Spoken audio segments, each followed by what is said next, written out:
வணக்கம். Welcome to break time.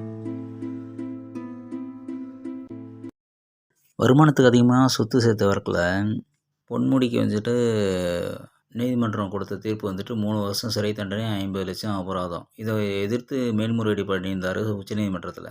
அப்போ உச்சநீதிமன்றம் வந்துட்டு தீர்ப்பை வந்து நிறுத்தி வைக்கிறோன்னு சொல்லிடுச்சு. அது மட்டும் இல்லாமல் திருக்கோவிலூர் சட்டமன்ற தொகுதி இடைத்தேர்தல் இருக்குது, சட்டமன்ற தொகுதி காலின்னு சொல்லி அறிவித்து எல்லாம் இப்படி போயிட்ட சமயத்தில் இப்போ உச்சநீதிமன்றம் நிறுத்தி வைக்கிறோன்னு சொன்னோன்னே திரும்பவும் அவர் அமைச்சராக்கலாம்னு சொல்லிட்டு டிஎம்கே ட்ரை பண்ணுச்சு. ஆனால் நம்ம ஆளுநர் வந்துட்டு அமைச்சராக்க பதவி பிரமாணம் செய்து வைக்க முடியாது அப்படின்னு சொல்லிட்டார்.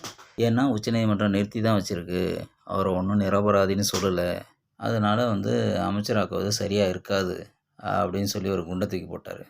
சாமி வரம் கொடுத்தாலும் பூசாரி தடுக்கும்போது என்ன பண்ண முடியும்? இதுக்கு டிஎம்கே இப்போ கண்டனம் தெரிவிச்சிருக்காங்க.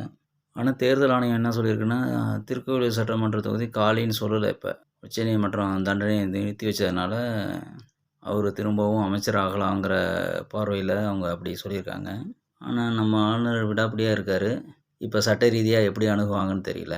இருந்தாலும் பொன்முடிக்கு ஷேம் பப்பி ஷேம் ஆகிடுச்சு. உங்களுக்கு இந்த சேனல் பிடிச்சிருந்தா மறக்காமல் லைக் பண்ணுங்கள், கமெண்ட் பண்ணுங்கள், ஷேர் பண்ணுங்கள், சப்ஸ்கிரைப் பண்ணுங்கள். தேங்க்ஸ்.